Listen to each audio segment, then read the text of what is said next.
નમસ્કાર મિત્રો, સ્વાગત છે તમારો એચએનજીયુ સ્ટડી પોઈન્ટ યુટ્યુબ ચેનલના એક નવા વિડીયોમાં.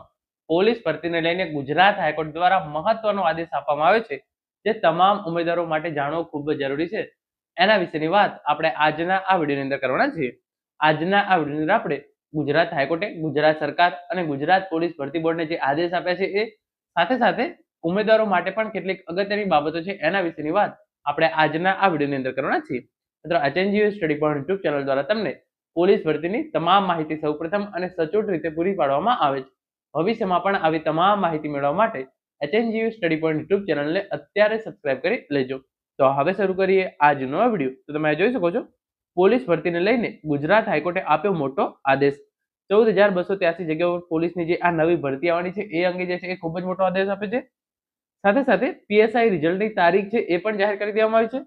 તો હવે એલઆરડી નું અને પીએસઆઈ નું રિઝલ્ટ જે છે એ ક્યારે આવશે, એની અંદર પીએસઆઈ નું પરિણામ પહેલા આવશે કે એલઆરડી નું પરિણામ પહેલા આવશે, એના વિશેની માહિતી પણ આપણે આજના આ વિડીયોની અંદર જોવાના છીએ. તો સૌપ્રથમ જે આ ન્યૂઝપેપર કટિંગ છે તમે એ જોઈ લો. એની અંદર લખ્યું છે પ્રમાણે પીએસઆઈ ભરતીનું સિલેક્શન લિસ્ટ આવતા મહિને જે છે એ જાહેર કરવામાં આવશે. સરકાર દ્વારા પોલીસ ભરતી સંબંધિત માહિતી હાઈકોર્ટમાં રજૂ કરવામાં આવી છે. એટલે કે ગુજરાત સરકાર અને ગુજરાત પોલીસ ભરતી બોર્ડ દ્વારા જે છે એ ભરતી સંબંધી માહિતી આજે ગુજરાત હાઈકોર્ટની અંદર જાહેર કરવામાં આવી હતી. અને એની અંદર કહ્યું છે પ્રમાણે પીએસઆઈ ભરતીનું સિલેક્શન લિસ્ટ નવેમ્બર મહિનાની અંદર જાહેર કરવામાં આવશે. જે હાઈકોર્ટની અંદર જે સુઓ મોટો પિટિશન ચાલી રહી છે એ અંતર્ગત જે છે એ આ ઇન્ફોર્મેશન આપવામાં આવી હતી કે પીએસઆઈ ભરતીની અંદર જે 50,000 પેપર છે એની ચકાસણીની કામગીરી હજુ ચાલી રહી છે. એના કારણે પીએસઆઈ ભરતીનું સિલેક્શન લિસ્ટ જે છે એ આવતા મહિને એટલે કે નવેમ્બર 2025 ની અંદર જાહેર કરવામાં આવશે. અને ગુજરાત હાઈકોર્ટે જે સૂચના આપી હતી, પોલીસ ભરતીમાં પહેલા ઊંચી પોસ્ટનું અને ત્યારબાદ જે છે એ નીચેની પોસ્ટનું પરિણામ જાહેર કરવા માટે જે છે એ ગુજરાત હાઈકોર્ટ દ્વારા જે છે એ સૂચના આપવામાં આવ્યું છે. એટલે કે ગુજરાત હાઈકોર્ટનું કહેવું એવું છે કે પહેલા જે છે એ પીએસઆઈ નું પરિણામ જાહેર કરો અને એના પછી જે છે એ એલઆરડી નું પરિણામ જાહેર કરો. જો કોઈ પણ કારણોસર જો એલઆરડી નું પરિણામ પહેલા જાહેર કરવાનું થાય તો ગુજરાત હાઈકોર્ટના આદેશ અનુસાર પીએસઆઈ નું જ્યારે જે છે એ લિસ્ટ આવશે ત્યારે એલઆરડી માંથી જે છે એ ઓપ્ટ આઉટ નો ઓપ્શન આપવામાં આવશે, જેથી જગ્યાઓ જે છે એ બગડે નહીં. એટલે કે ગુજરાત હાઈકોર્ટે એવું સૂચન કર્યું છે કે પહેલા પીએસઆઈ નું પરિણામ જાહેર કરો અને એના પછી જ એલઆરડી નું પરિણામ જે છે એ જાહેર કરો. તો પીએસઆઈ નું પરિણામ ક્યારે આવવાનું છે? નવેમ્બરમાં. અને એલઆરડી ની અંદર તમામ પ્રક્રિયા જે છે એ પૂરી થઈ ગઈ છે. તો આ કિસ્સાની અંદર જો એલઆરડી નું પરિણામ પહેલા જાહેર કરવામાં આવે તો જ્યારે પણ પીએસઆઈ નું પરિણામ જે છે એ જાહેર કરવામાં આવશે ત્યારે તમને જે છે એ ઓપ્ટ આઉટ નો ઓપ્શન આપવામાં આવશે. તો એલઆરડી ની અંદર જે છે એ જગ્યાઓ બગડશે નહીં. ગુજરાત હાઈકોર્ટે સ્પષ્ટ રીતે કહ્યું છે કે એક પણ જગ્યા જે છે એ બગડવી જોઈએ નહીં, કારણ કે ગુજરાત પોલીસની અંદર ઓલરેડી ઘણી બધી જગ્યાઓ ખાલી છે. તો આ ભરતી જે 12,000 જગ્યાઓ માટે છે એ 12,000 જગ્યાઓ જે છે એ કમ્પ્લીટ રીતે ભરાવી જોઈએ. તો જો એલઆરડી નું પરિણામ પહેલા જાહેર કરવામાં આવશે તો પીએસઆઈ નું પરિણામ આવશે ત્યારે જે છે એ ઓપ્ટ આઉટ નો ઓપ્શન આપવામાં આવશે. તો એના માટે તમારે જે છે એ ચિંતા કરવાની જરૂર નથી.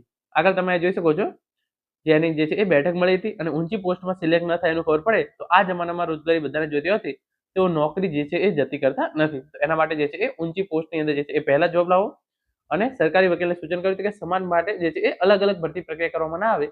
2025-26 નું પોલીસ ભરતી કેલેન્ડર સરકાર સમક્ષ જે છે એ સરકારને રજૂ કરવાનો જે છે એ આદેશ ગુજરાત હાઈકોર્ટે આપે છે. એટલે કે 2025-26 ની અંદર જે નવી 14,283 જગ્યાઓ પર ભરતી આવવાની છે એની અંદર જે છે એ શારીરિક કસોટી ક્યારે લેવાશે, લેખિત કસોટી ક્યારે લેવાશે, એના ઓનલાઈન ફોર્મ ક્યારે ભરાશે, એનું વિગતવાર કેલેન્ડર જે છે એ ગુજરાત હાઈકોર્ટે સરકાર પાસે માંગ્યું છે. અને ડિસેમ્બર મહિનાની અંદર જે છે આની આગામી સુનાવણી છે, તો ત્યાં સુધીમાં 2025-26 નું જે આ ભરતી કેલેન્ડર છે એ પણ જે છે એ રજૂ કરવા માટે સૂચના આપી છે. અને જે પીએસઆઈ ની જે તમે જોઈ શકો છો 50,000 જગ્યાઓ માટે જે છે એ જવાબ 472 જગ્યાઓ માટે જે 50,000 કરતા પણ વધારે ઉમેદવારોની જે જવાબવાહી ચેક કરવાની કામગીરી છે એ હજી ચાલી રહી છે. તો એની પસંદગી આવતી નવેમ્બર મહિનાની અંદર જાહેર કરી દેવામાં આવશે એવું જે છે એ ગુજરાત પોલીસ ભરતી બોર્ડ દ્વારા ઓફિશિયલ ઇન્ફોર્મેશન જે છે એ આપવામાં આવી છે. જેલ સિપાહીની જે ભરતી પ્રક્રિયા યોજાઈ શકે છે, ફેઝ 2 ની ભરતી પ્રક્રિયા મામલે પણ જાહેરાત બહાર પાડવામાં આવશે. એટલે કે 14,283 જગ્યાઓ પર જે છે એ નવી ભરતી બહાર પાડવામાં આવશે એવું પણ જે છે એ ગુજરાત હાઈકોર્ટની અંદર જણાવવામાં આવેલું છે. આગળ તમે જોઈ શકો છો, જે બીજું એક ઇન્ફોર્મેશન હતી, પોલીસમાં જુદી જુદી ભરતી કરવાના બદલે એક સાથે જે છે એ ભરતી કરવા ગુજરાત હાઈકોર્ટનું જે છે એ સૂચન આપવામાં આવેલું છે. ખાલી જગ્યાઓ મુદ્દે જે છે એ સુનાવણી ચાલી રહી છે. પીએસઆઈ ની જે છે એ ભરતીની અંદર 50,000 ઉત્તરવયની ચકાસણીની કામગીરી ચાલી રહી છે. સિલેક્શન લિસ્ટ જે છે એ નવેમ્બર મહિનાની અંદર જાહેર કરશે. અને સમાન હોદ્દા એટલે કે હથિયારી પોલીસ કોન્સ્ટેબલ, બિન હથિયારી પોલીસ કોન્સ્ટેબલ, એસઆરપીએફ અને જેલ સિપાહી વગેરે માટે જે છે એ એક જ ભરતી પ્રક્રિયા કરવાનો ગુજરાત હાઈકોર્ટે જે છે એ આદેશ આપ્યો છે. અને જેથી સમય બગડે નહીં અને ખાલી પોસ્ટ જે છે એ જલ્દી ભરાય. આગામી સમયમાં કોન્સ્ટેબલ અને જેલ સિપાહીની ભરતીમાં આ પ્રકારે પરીક્ષા જે છે એ યોજાઈ શકે છે. જેલ સિપાઈ માટે કેટલીક લાયકાત જે છે એ અલગ હોય છે, પરંતુ પરીક્ષામાં પ્રાધાન્ય આપી કોમન ભરતી જે છે એ યોજવામાં આવશે. એટલે કે હવે આગામી સમયથી જેલ સિપાઈ અને પોલીસ કોન્સ્ટેબલની ભરતી જે છે એ એક સાથે જ યોજવા માટે જે છે એ આદેશ કર્યો છે. તેમાં કોન્સ્ટેબલનું જે છે એ ડોક્યુમેન્ટ વેરિફિકેશન લિસ્ટ આવી ગયું છે અને હવે જે છે એનું ફાઇનલ લિસ્ટ જે છે એ બની શકે છે કે ઓક્ટોબરની અંદર જાહેર કરી દેવામાં આવે, પરંતુ પીએસઆઈનું સિલેક્શન લિસ્ટ જે છે એ નવેમ્બરની અંદર જે છે એ જાહેર કરવામાં આવશે.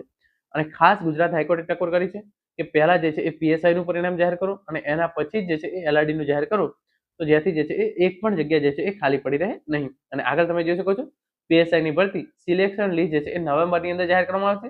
હાઈકોર્ટમાં જે છે એ ગુજરાત સરકાર દ્વારા અને ગુજરાત પોલીસ ભરતી બોર્ડ દ્વારા જે છે એ આદેશ આપવામાં આવેલો છે. અને તમે અહીંયા જોઈ શકો છો ધવલ મારું સર છે, એમના દ્વારા પણ ટ્વીટ કરવામાં આવી હતી. ગુજરાત પોલીસ ભરતી અપડેટ.